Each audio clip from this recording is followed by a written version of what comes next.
నమస్కారం. వార్తలకు స్వాగతం. వివరాల్లోకి వెళ్తే బీసీల సంక్షేమం, సామాజిక ఆర్థిక అభ్యున్నతే తెలుగుదేశం పార్టీ లక్ష్యమని రాష్ట్ర బీసీ సంక్షేమ శాఖ మంత్రి సవిత పేర్కొన్నారు. ప్రభుత్వం బీసీల అభివృద్ధికి కట్టుబడి ఉందని ఆమె స్పష్టం చేశారు. మీడియా సమావేశంలో మంత్రి సవిత మాట్లాడుతూ బీసీ వర్గాల సంక్షేమం కోసం ప్రభుత్వం పలు సంక్షేమ అభివృద్ధి కార్యక్రమాలను అమలు చేస్తోందన్నారు. విద్య, ఉపాధి, స్వయం ఉపాధి అవకాశాల కల్పనతో పాటు సామాజికంగా బీసీలను మరింత బలోపేతం చేసే దిశగా చర్యలు తీసుకుంటున్నామని తెలిపారు. బీసీలకు ఇచ్చిన హామీల అమలుపై ప్రభుత్వం చిత్తశుద్ధితో పనిచేస్తుందని, వారి అభ్యున్నతే తెలుగుదేశం పార్టీ ప్రధాన లక్ష్యమని మంత్రి సవిత పేర్కొన్నారు. ప్రభుత్వం చేపడుతున్న కార్యక్రమాలను ప్రజల్లోకి తీసుకెళ్లాలని పార్టీ శ్రేణులకు ఆమె పిలుపునిచ్చారు. బీసీలు అంటేనే తెలుగుదేశం, తెలుగుదేశం అంటేనే బీసీలు అన్న విషయం మనకందరికీ తెలుసు. మరి బీసీలకు ఆనాటి నుంచి ఈనాటి వరకు అన్ని విధాలుగా అభివృద్ధి పాటలో పరుగులు పెట్టారంటే మరి అన్న నందమూరి తారక రామారావు గారు పునాదులు వేస్తే ఆ పునాదులపైన అభివృద్ధిని గోపురం కట్టిన వ్యక్తే మాన్యశ్రీ ముఖ్యమంత్రి చంద్రబాబు నాయుడు గారు అనే విషయం తెలియజేస్తూ, మరి ఈ 2 సంవత్సరాల సుపరిపాలనలో మరి బీసీలకు సింహభాగం వేశారన్న విషయం కూడా మీకు తెలియజేస్తూ, మరి బీసీల సంక్షేమమే మా ధ్యేయం, కూటమి ప్రభుత్వ లక్ష్యం అన్న విషయం కూడా తెలియజేస్తూ, మరి బీసీలు సమాజానికి మరి బ్యాక్వర్డ్ కాదు, ఈ బీసీలే ఈ రాష్ట్రానికి బ్యాక్ బోన్.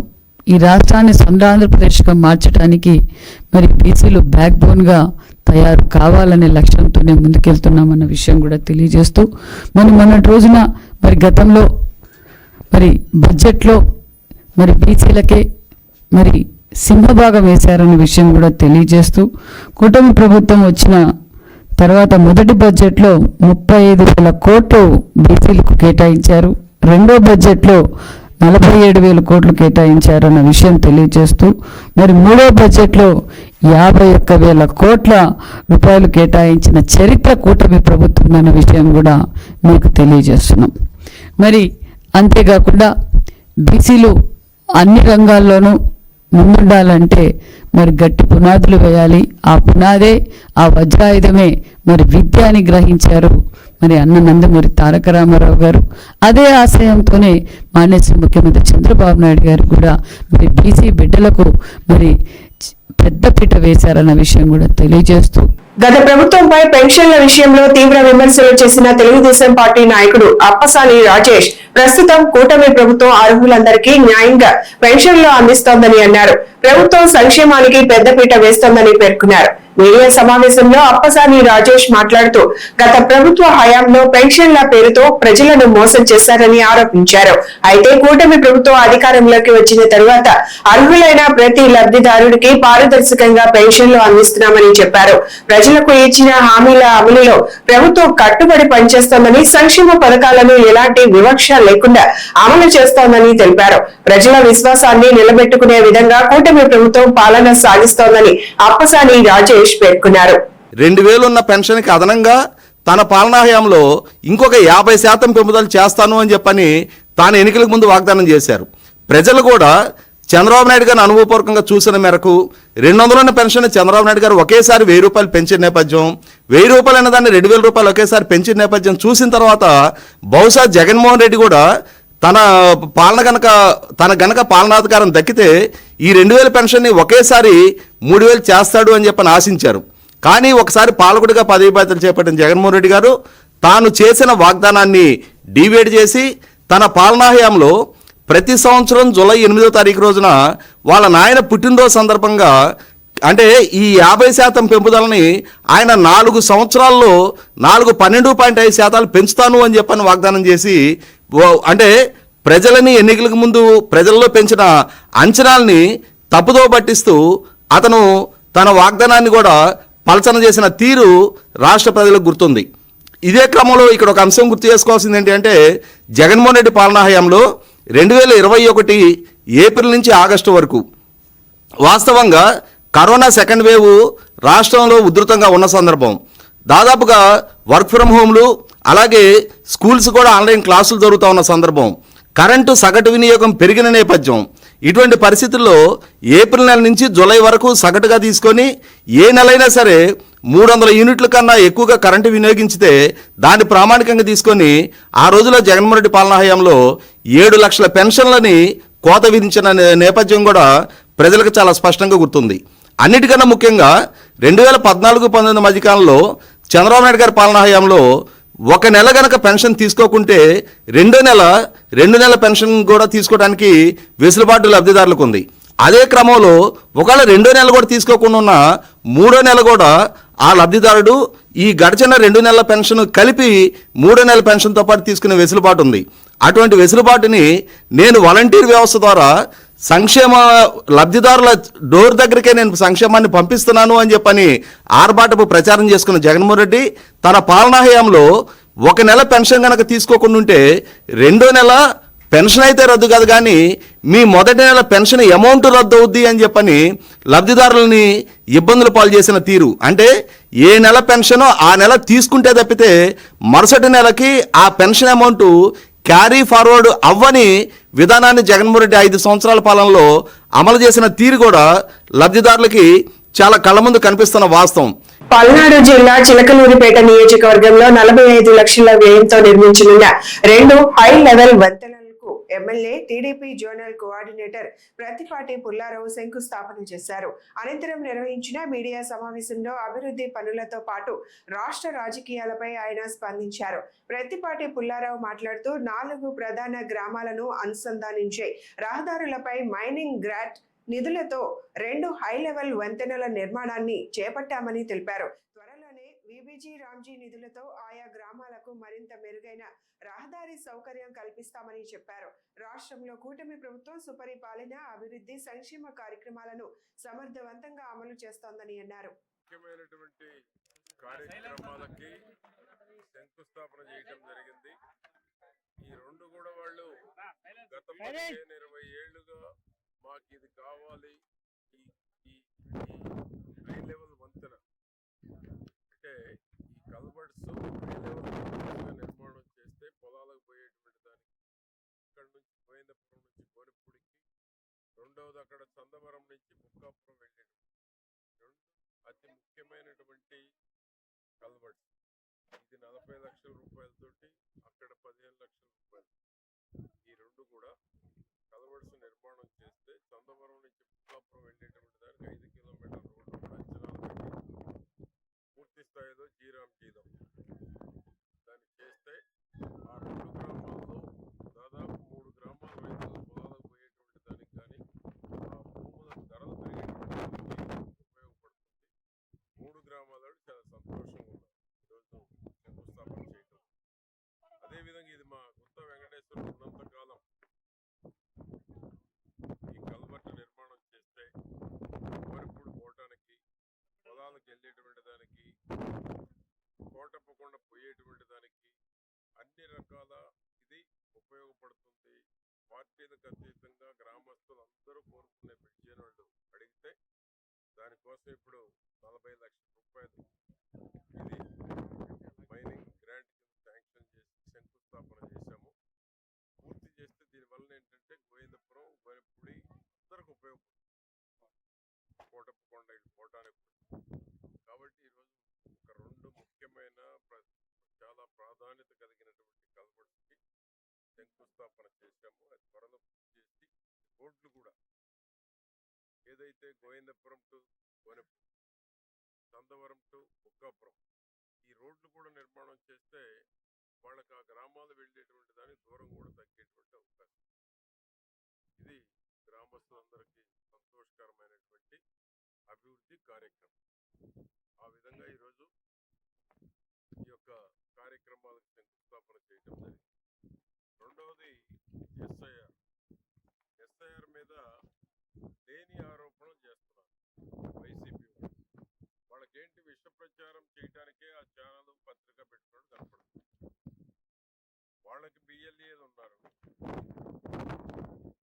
పార్టీలందరికీ బిఎల్ఏ ఎన్యూమరేషన్ ఫారాలు ఇచ్చే ఫిల్ చేసి బిఎల్ఓకి ఇస్తే బిఎల్ఓ డిజిటలైజ్ చేస్తారు. దీంట్లో ఎవరు తీసేసి తప్పుడు ప్రచారాలు చేస్తున్నారు.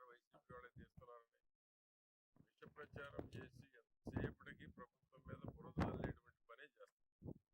ప్రకాశం జిల్లా కందుకూరులో పిల్లల్లో చట్టాలపై అవగాహన పెంపొందించేందుకు వినూత్నంగా నూతన న్యాయ సేవల శిబిరం నిర్వహించారు. జిల్లా ప్రధాన న్యాయమూర్తి ఏ సత్యానంద్ శిబిరాన్ని ప్రారంభించి పిల్లల హక్కుల పరిరక్షణకు న్యాయస్థానాలు కట్టుబడి ఉంటాయని స్పష్టం చేశారు. అర్హులైన ప్రతి ఒక్కరికి జిల్లా, మండల న్యాయ సేవాధికార సంస్థల ద్వారా ఉచిత న్యాయ సలహాలు, సేవలు అందుబాటులో ఉంటాయని తెలిపారు. చిన్న వయసు నుంచే చట్టాలపై అవగాహన కల్పించడం ద్వారా బాధ్యతాయుతమైన పౌరులుగా తీర్చిదిద్దడమే ఈ కార్యక్రమం లక్ష్యమని ఆయన పేర్కొన్నారు. సబ్ కలెక్టర్ హిమవంశీ మాట్లాడుతూ న్యాయ విజ్ఞాన కార్యక్రమాలకు రెవెన్యూ శాఖ పూర్తి సహకారం అందిస్తోందని చెప్పారు. మనం ఎక్కడో గత 75 సంవత్సరాలుగా చేస్తున్నా మనం ఇంకా పూర్తిగా దానికి రీచ్ అవ్వలేదు. కొన్ని అసమానతలు మాత్రం అలానే ఉండిపోయాయి. అందులో ముఖ్యంగా ఈ పేదరిక నిర్మూలన కోసం, అలానే పిల్లలు ఏవైనా అక్రమ రవాణా బాధితులు లేదా బాల నేరస్తులు అనకూడదు. Child in conflict with law అంటే చట్టంతో సంఘర్షణ పడుతున్న బాలుడు, బాలిక లేదా అలాంటి వారి కోసం కొన్ని స్పెషల్ ఎనాక్ట్మెంట్స్, స్కీమ్స్ పాస్ చేసుకున్నాం. వాటిని సరిగా అమలు జరుగుతున్నాయా లేదా అని చూడటం కోసం, అలానే ప్రజలందరికీ న్యాయ సహాయం అందుతుంది అని చేయటం కోసం మనకి సుప్రీంకోర్టు స్థాయిలో నేషనల్ లీగల్ సర్వీసెస్ అథారిటీ అని, స్టేట్లో రాష్ట్ర న్యాయ సేవా సమితి, అలాగే జిల్లా న్యాయ సేవా సంస్థ, ఇంకా ప్రతి మండలానికి కూడా మండల్ లీగల్ సర్వీసెస్ అథారిటీ అని ఉన్నాయి. ఈ సంస్థల ద్వారా చాలా మంది ఇబ్బంది పడుతున్న వాళ్ళు ఉన్నారు. అలాంటి వారికి వారి హక్కులు ఎలా సాధించుకోవాలి అనే విషయం, న్యాయం అదంటే వాళ్ళకి కొత్తగా వినిపించవచ్చు.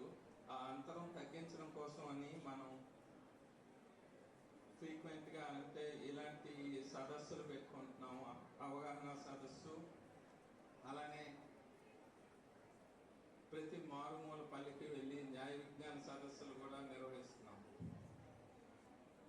ఇప్పుడు మనకి ప్రతి పౌరుడికి, మీ అందరికీ కూడా ఉన్నతాధికారుల దృష్టికి తీసుకెళ్తే వాటిని సరిచేస్తారు ఎవరికైనా ఇలాంటివి అందకపోయినా. అలానే చాలా స్కీమ్లు ఉన్నాయి, పింఛన్లు ప్రజలకి, అలానే వికలాంగులు, వృద్ధులు వాళ్ళకి పెన్షన్ రావాల్సింది రాకపోయినా వాటిని కూడా అధికారుల దృష్టికి తీసుకెళ్ళి వాళ్ళకి న్యాయం జరిగేటట్టు చూడాల్సిన బాధ్యత ఉంది. అమరావతి సచివాలయంలో ఓటర్ల జాబితా ప్రత్యేక సమగ్ర సవరణ శిబిరాన్ని రాష్ట్ర ప్రధాన ఎన్నికల అధికారి వివేక్ యాదవ్ ప్రారంభించారు. సచివాలయ ఉద్యోగుల ఓటరు వివరాల నమోదు ప్రక్రియను ఆయన పరిశీలించారు. సోమవారం ఆంధ్రప్రదేశ్ సచివాలయం 3వ భవనం అప్సా హాల్లో ఈ ప్రత్యేక శిబిరాన్ని ప్రారంభించారు. ఈ కార్యక్రమంలో ఈ నెల 6 నుండి 8వ తేదీ వరకు కొనసాగనుంది. ఉద్యోగుల సౌకర్యార్థం నిర్వహిస్తున్న ఈ శిబిరాన్ని సద్వినియోగం చేసుకోవాలని రాష్ట్ర ప్రధాన ఎన్నికల అధికారి వివేక్ యాదవ్ సూచించారు. ఈ క్యాంపులో ఎన్యూమరేషన్ ఫారాల ఆన్లైన్ సబ్మిషన్, కొత్త ఓటర్ల నమోదు, చనిపోయిన వారి పేర్ల తొలగింపు, చిరునామా మార్పులు వంటి అంశాలపై అవగాహన కల్పిస్తున్నారు.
గుంటూరు జిల్లా తెనాలిలో ఓ వృద్ధురాలు తనపై దాడి చేసి ఇంటి నుంచి బయటకు పంపించడంతో పాటు బంగారు నగదు లాక్కున్నారని ఆరోపిస్తూ జిల్లా ఎస్పీకి ఫిర్యాదు చేశారు.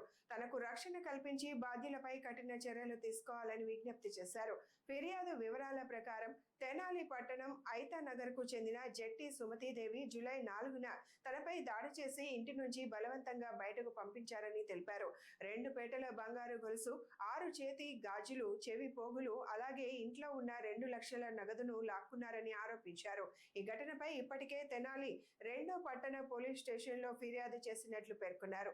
తనకు ప్రాణహాని లేకుండా పోలీసు రక్షణ కల్పించాలని, ఘటనపై సమగ్ర దర్యాప్తు చేసి బాధ్యులపై చట్టపరమైన చర్యలు తీసుకోవాలని జట్టి సుమతీదేవి జిల్లా ఎస్పీని కోరారు. మేమందరం వేరే ఉంటాం. నేను ఒంటరి మహిళని. నేను ఏ గొడవల్లోకి వెళ్ళను. మేము ఒక ఫంక్షన్కి వెళ్తే మీ అమ్మగారు బయట రోడ్డు మీద ఉన్నారు అంటే 110 ఫోన్ చేస్తే 112 చేయండి అమ్మన్నారు.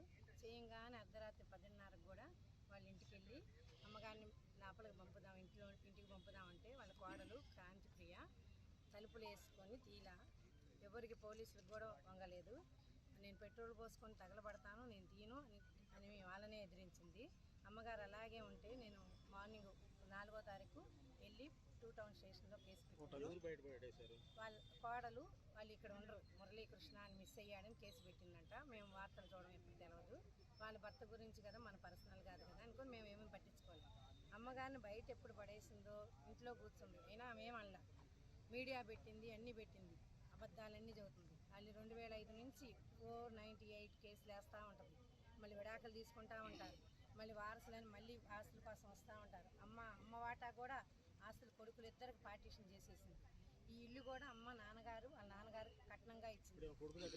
కొడుకు దగ్గర ఉండదు. చిన్న కొడుకు ఆమె కలిసి ఉంటారు, మ్యారేజ్ అవ్వాలి. వాళ్ళ ఇంట్లో మేము రాము, మా ఇంట్లోకి వాళ్ళు రారు. ఎవరి కుటుంబాలు అలాగే. కోడలు శాంతిప్రియ, మురళీకృష్ణ భార్యాభర్తలు. వాళ్ళు ఇలాగే కేసులు వేసుకుంటా ఉంటారు, కలిసిపోతారు. ఈమె ఆస్తిని ఈ చిన్న కొడుకు తెలివి తక్కువవాడు, చదువు లేదు, ఈమెకేనో వృద్ధాప్యం వచ్చింది, బయట ప్రపంచం తెలవదు, నేనే పెత్తనం చేస్తాను, నేనంతా రాజకీయ నాయకురాల్ని, నేను ఏది కేసులు 498 అన్ని కేసులు వేస్తాను, ఎవరు మీరందరూ వచ్చినా మీ మీద కూడా కేసు వేసి రాజకీయ నాయకులు అంటే సపోర్ట్ ఉండకపోతే ఎంత చెయ్యరు. ఎవరు వాళ్ళ అమ్మగారు, వాళ్ళ అన్న, వీళ్ళు. మా అమ్మగారు తన ఇంట్లో తనే ఉంటది. 4/17/44 హౌస్ లో ఆమె సొంత ఇల్లు, ఐతానగర్ తెనాలి. ఈ అమ్మాయి వచ్చి మీడియా పెట్టి వాడు కొడుకు కోడలు ఇద్దరు కలిసి ఉంటున్నారా లేదు అని కేసు పెట్టింది. కేసు పెట్టి నేను అప్పులు నేనే పోషిస్తున్నాను 25 సంవత్సరాల నుంచి అని ఒక కేసు పెట్టి ఒక పేపర్ స్టేట్మెంట్ ఇచ్చింది. మళ్ళీ రెండోది నా వారసులు ఇల్లు, నేను అందుకే ఇక్కడ ఉన్నాను ఒక ప్రెస్ మీట్ పెట్టింది వీళ్ళింట్లోనే. మా అమ్మగా అడిగితే నేను కళ్ళు మూసుకుని తెలవదు, ఆమె కనపడదు. డబ్బులు నగలన్నీ తలుపులేసి తీసేసుకొని ఆమెను తోసేసింది. మా ఊరికి రోడ్డు వేయండి, స్కూలుకు వెళ్లాలంటే చాలా ఇబ్బందిగా ఉంది అంటూ పల్నాడు జిల్లా చిన్నారులు చేసిన వీడియో సోషల్ మీడియాలో చర్చనీయాంశంగా మారింది. గ్రామానికి వెళ్లే రహదారి అధ్వానంగా ఉండటంతో తమ సమస్యలను అధికారుల దృష్టికి తీసుకెళ్లేందుకు విద్యార్థులు ఈ విజ్ఞప్తి చేశారు. పల్నాడు జిల్లా పెదకూరపాడు నియోజకవర్గంలోని పెదకూరపాడు మండలం 75 త్యాల్యూరు నుంచి తమ్మవరం గ్రామానికి వెళ్లే రహదారి పూర్తిగా దెబ్బతినడంతో గ్రామస్తులు, ముఖ్యంగా విద్యార్థులు తీవ్ర ఇబ్బందులు ఎదుర్కొంటున్నారు. ప్రతిరోజు పాఠశాలకు వెళ్లే సమయంలో ఇబ్బందులు పడుతున్నామని, తమ గ్రామానికి వెంటనే రోడ్డు నిర్మించాలని విద్యార్థులు వీడియో ద్వారా ప్రభుత్వాన్ని కోరారు.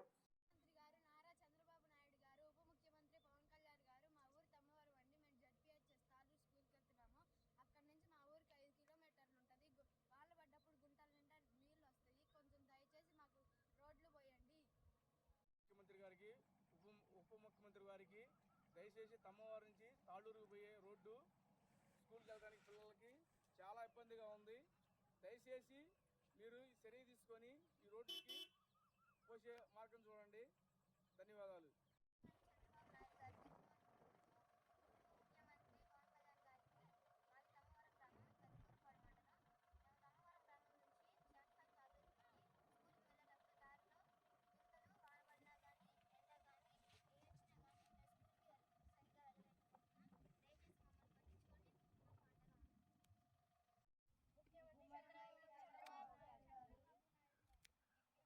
డిప్యూటీ సీఎం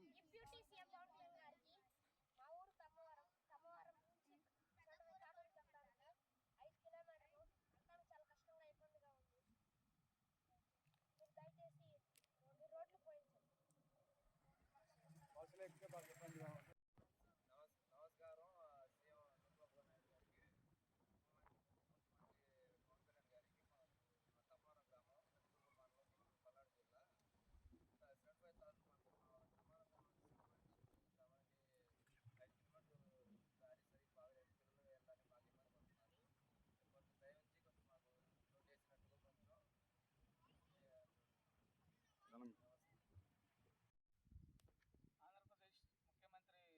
చంద్రబాబు నాయుడు గారికి ఉప ముఖ్యమంత్రి పవన్ కళ్యాణ్ గారికి నమస్కారం చెప్తున్నది ఏమనగా కమ్మవారం గ్రామం నుంచి డెబ్బేతాలూరు గ్రామంలో వెళ్తుండగా ఈ మధ్యలో రోడ్డు చాలా అధ్వానంగా ఉందండి. పిల్లల స్కూల్ బస్సులు ఏడో బస్సు అంటే మాకు రావడానికి చాలా ఇబ్బందిగా ఉంది కాబట్టి చిన్నపిల్లలు చాలా ఇబ్బంది పడుతున్నారు కాబట్టి బ్యాగ్ చేసుకుని బస్సులు కూడా పడుతున్నారు కాబట్టి మీరు మా యందు దయ ఉంచి ఈ రోడ్డుని శాంక్షన్ చేయించి రోడ్డు వేయించి వాళ్ళకి కోరుచున్నాము. ఎమ్మెల్యే గారు భాషం ప్రవీణ్ గారు కూడా నేను గమనించవలసిందిగా కోరుచున్నాం sir. Doctor BR Ambedkar Konaseema జిల్లాలో సాగునీటి సమస్య తీవ్ర రూపం దాల్చింది. కొత్తపేట మండలం గోలకోటివారిపాలెం గ్రామంలో పంటలకు నీరు అందక రైతులు కాలువలోనే కూర్చుని నిరసన వ్యక్తం చేశారు. వెంటనే సాగునీరు విడుదల చేయాలని అధికారులను డిమాండ్ చేశారు. కొత్తపేట మండలం గోలకోటివారిపాలెం గ్రామంలో పంట కాలువకు నీరు వచ్చిన తమ పొలాలకు మాత్రం చేరడం లేదని రైతులు ఆవేదన వ్యక్తం చేశారు. దాదాపు 10 రోజులుగా సాగునీటి కోసం ఎదురు చూస్తున్నప్పటికీ బోధుల ద్వారా నీరు రాకపోవడంతో సుమారు 70 ఎకరాల్లో పంటలు ఎండిపోతున్నాయని తెలిపారు. ఆకుమడి వేసేందుకు కూడా నీరు లేక తీవ్ర ఇబ్బందులు ఎదుర్కొంటున్నామని వాపోయారు. అయ్యా నమస్తే అండి, నా పేరు త్రిమూర్తులండి. ఎలిసిటివారిపాలెం మాది కోనసీమ జిల్లా. ఇది డాక్టర్ బిఆర్ అంబేద్కర్ కోనసీమ జిల్లా మాదండి. కొత్తపేట మండలం బెల్లకూరు శివారండి మాది. వాడపాలెం హోల్సేల్ అండి. కాలం మీద 2వ ఆయకట్టు వరకు నీరు కూడా అందుతలేదు సార్. ఎప్పుడు అడిగినా అధికారులు మాత్రం అదిగో వస్తుంది ఇదిగో వస్తుంది అని చెప్తున్నారు తప్ప ఇప్పుడు వరకు నెల 6 రోజులు అయింది సార్. ఆకుమళ్ళు కూడా వేసుకోలేదండి. మేము అందరం కౌలు రైతులేనండి. అవునండి. ఈ వాళ్ళకి కూడా అధికారులు ఫోన్ చేస్తుంటే మీకు వస్తుందమ్మా, మీకు వస్తుందని మాట తప్ప మమ్మల్ని ఏదో మామూలుగా చెప్తున్నారు తప్ప మాకు అలా నీరు అన్న సుక్క ఇప్పుడు వరకు రాలేదండి. ఏ రైతు అయినా వచ్చి ఏమండి వెళ్ళి బాగు చేద్దామంటే కాళ్ళ నిండా పాములండి. ఆ పాములకి భయపడిపోయి కొంతమంది రైతులు బెదిరిపోయి ఇలా వద్దు కాళ్ళ మంటలేద్దామని మంటలు కూడా ఆకులేసి మంటలేసి మేము అంతా బాగు చేసామండి నీట్గాని. కాళ్ళ బాగు చేసినా కూడా ఇవాళకి కూడా నీరు మాకు ఇవాళకి కూడా నెల 6 రోజులైనా కానీ ఇప్పుడు ఇవాళకి ఒక సుక్క కూడా నీరు రాలేదు సార్. దయించి అధికారులు కూడా మీడియా ప్రతినిధులు కోరేది ఏంటంటే మాకు దయించి మీ సేవల ద్వారా మాకు న్యాయం జరుగుతుందని కోరుకున్నామండి. మాకు ఏం తక్షణమే నీరు కావాలి, మాకు ఏం అక్కర్లేదండి. ఏ అధికారితో మాకు చిత్తత్వం లేదు, ఏమీ లేదు. 10 సంవత్సరాల క్రితం నుంచి ఇదే పోట్లండి బాధ సార్. మొన్న బండారు సత్యానంద గారు ఆపాం సార్ ఇక్కడ ఎమ్మెల్యే గారు అయిన తర్వాత. ఆపితే ఆయన మీకు ఎందుకమ్మా నీరు పుష్కలంగా ఇప్పిందాను బాధ్యత నాదని హామీ ఇచ్చిపోరండి. ఇదే ఆయకొట్టు మీద ఇక్కడేనండి.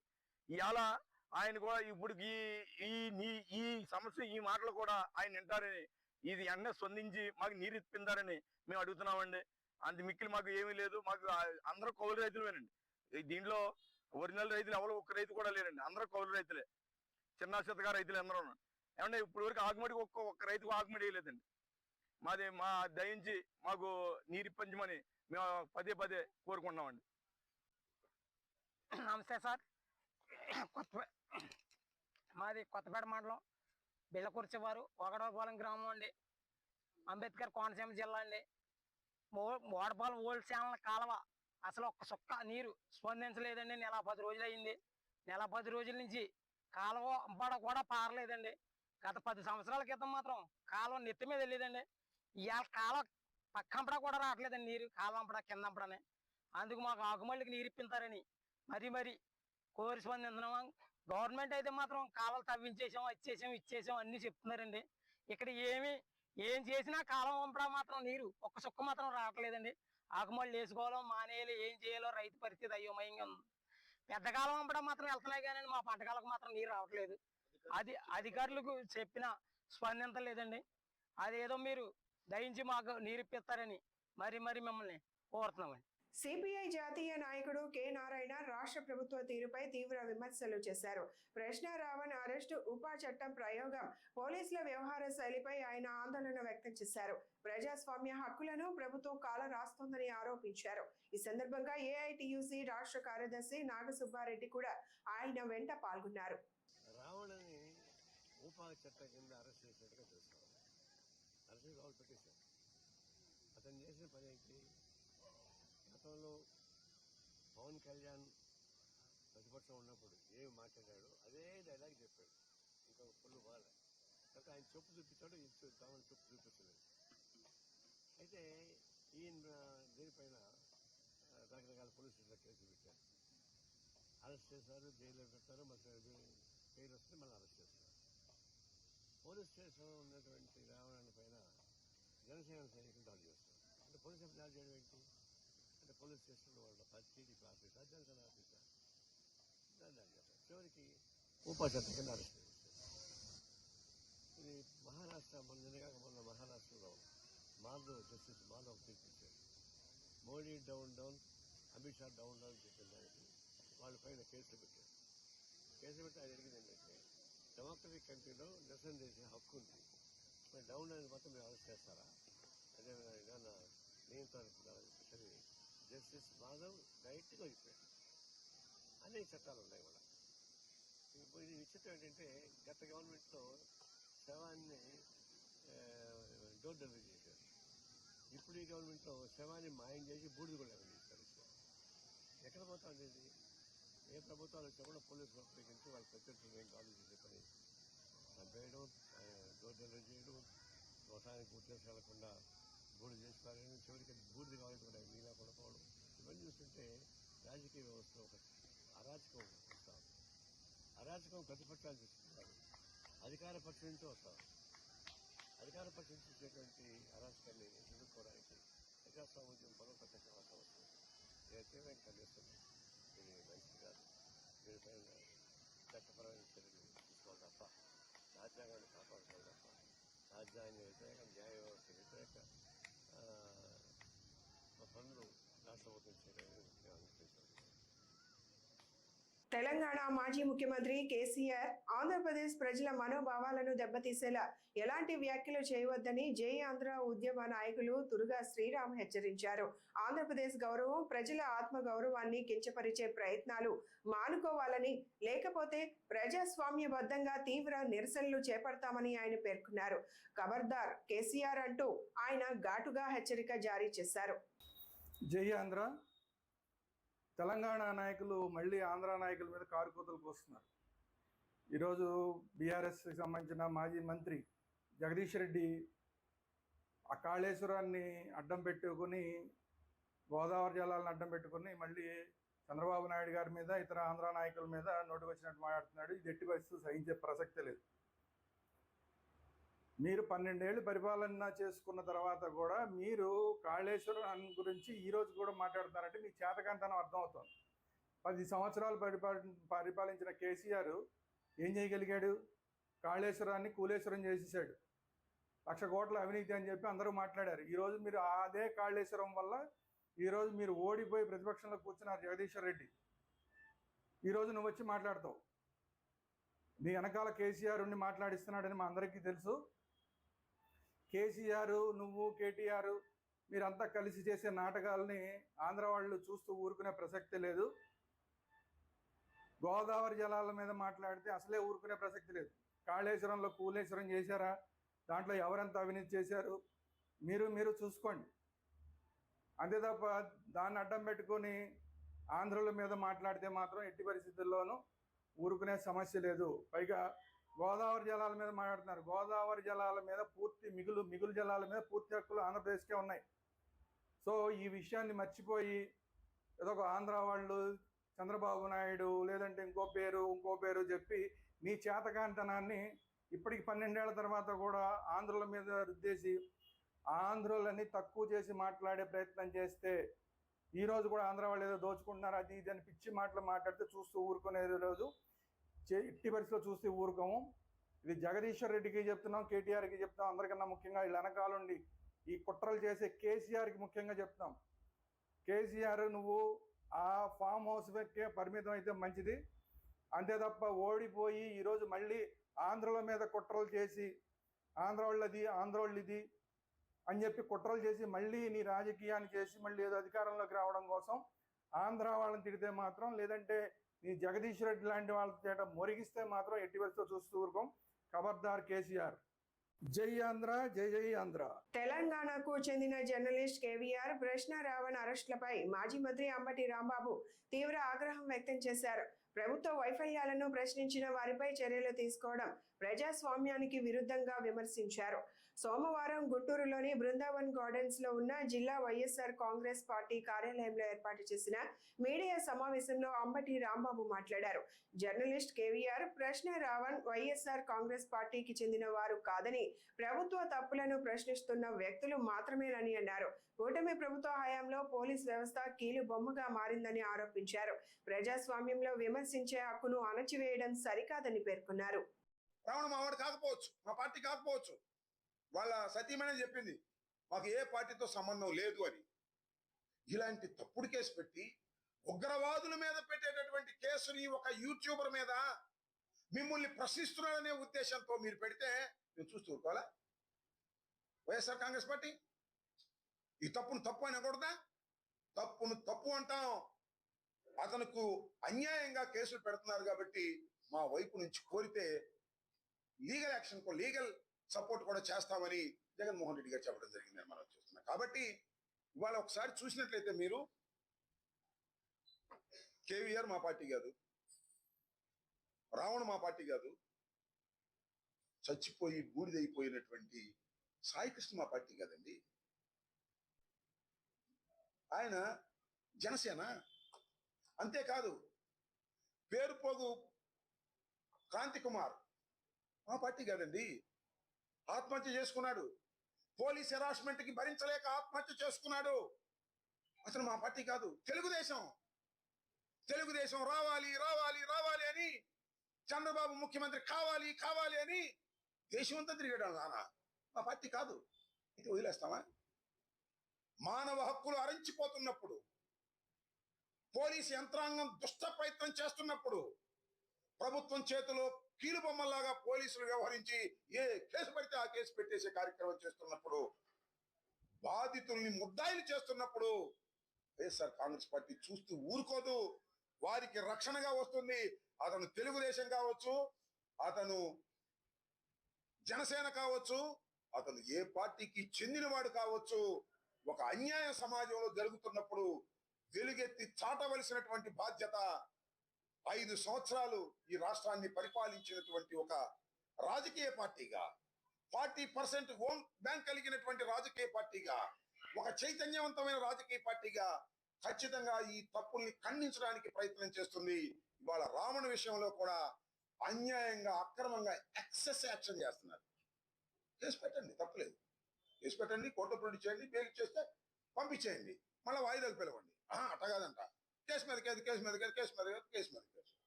చివరికి ఇప్పుడు ఎక్కడ చల్లబడ్డారంటే రావణ్ణి నెల్లూరు సెంట్రల్ జైలుకి పంపించిన తర్వాత అమ్మాయ ఇక చంద్రబాబు నాయుడు గారు, లోకేష్ గారు అప్పుడు నిద్రపెట్టినట్టుంది. ఎన్నాళ్ళు పెడతారయ్యా? నాకు అర్థం కాలేదు. ఎన్నాళ్ళు పెడతారు రావణ్ణి? తప్పుడు కేసులు పెట్టి జీవితాంతం లోపల పెడతారా? బయటికి రాడా? ఎంత ప్రాముఖ్యత ఇచ్చారు? సమస్యలు ఎన్నున్నాయి ఈ రాష్ట్రంలో. ఈ సమస్యలన్నీ వదిలేసి రావణు, కేవీఆర్ ఇలాంటి సోషల్ మీడియా యాక్టివిస్టుల్ని కట్టడి చేసే కార్యక్రమం నేను తెలియగలుగుతానండి. చంద్రబాబు నాయుడు గారు, లోకేష్ గారు, పవన్ కళ్యాణ్ గారు ఎవరండి కిరా కార్పిన? ఇప్పుడు చూసారా మీరు ఎన్ని బూతులు మాట్లాడతాడు?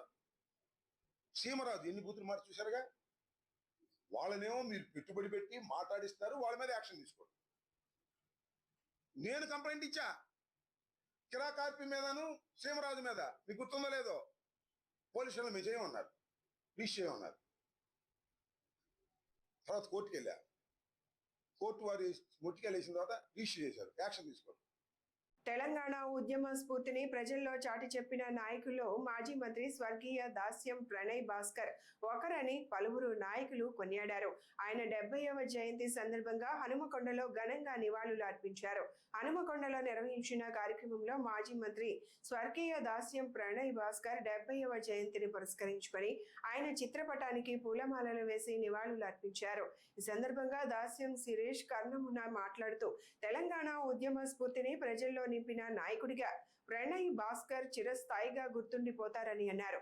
ప్రజాసేవ, సామాజిక న్యాయం, తెలంగాణ అభివృద్ధి కోసం ఆయన చేసిన సేవలు చిరస్మరణీయమని పేర్కొన్నారు. తెలంగాణ స్ఫూర్తిదాయకులు హనుమకొండ నియోజకవర్గ మాజీ మంత్రివర్యులు దాస్యం ప్రణయ్ భాస్కర్ గారి 70వ జయంతి 29వ వర్ధంతి. అయితే ఆయనే మనం వదిలేసి 29 సంవత్సరాలు అవుతున్నప్పటికీ కూడా ఆయన జ్ఞాపకాలు ఇంకా ఇప్పటికీ కూడా ఆయన అభిమానులు ఎంతోమంది నెమరేసుకుంటున్నారు. ఇందిరానగర్లో పట్టాలైతేనేమి, సోమిళ్ళ క్వార్టర్స్ అయితేనేమి, హసన్పర్తిలో క్వార్టర్స్ అయితేనేమి, బాలసముద్రము, నాగేందర్ నగర్ ఇక్కడ పలు చోట్ల ఇంటి పట్టాలైతేనేమి, ఉద్యోగాలు పెట్టించుడు, ట్రాన్స్ఫర్లు చేయించుడు, ఇట్లా ఆయనే పవర్లో ఉన్న 2.5 సంవత్సరాల్లోనే ఎంతోమంది జీవితాలని హత్తుకున్నారు. వాళ్ళందరూ కూడా ఇప్పుడు ప్రణయన్న మా ఇంటి దీపము మాకు లేకుండా పోయిందని చెప్పి వాళ్ళు నేను కలిసిన ప్రతి ఒక్కరు కూడా అదే బాధపడుతున్నారు. చిన్నప్పుడే నాన్నగారు చనిపోయినప్పటికీ కూడా వాళ్ళందరి ఆయన అభిమానుల జ్ఞాపకాలతోటి మా నాన్న ఇట్లుంటుండేనా, ప్రణయ్ భాస్కర్ అంటే ఇట్లుంటుండేనా, ప్రణయ్ అన్న అంటే ఇట్లుంటుండేనా అని చెప్పి నేను వాళ్ళ నుంచి నేర్చుకుంటున్నాను. ఆ గుర్తులన్నీ నేను తెలుసుకుంటున్నాను.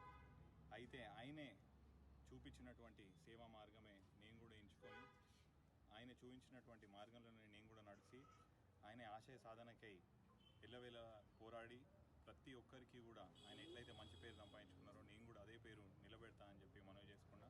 అట్లనే వచ్చే సంవత్సరము 30వ వర్ధంతి అయిన కారణంగా మనం ప్రతిసారి నివాళులర్పించేటప్పుడు మనకు అక్కడ విగ్రహ స్థాపన, ప్రణయ్ మార్గ్ దగ్గర విగ్రహ స్థాపన మనకు గద్దు ఉన్నది కానీ విగ్రహం లేదు.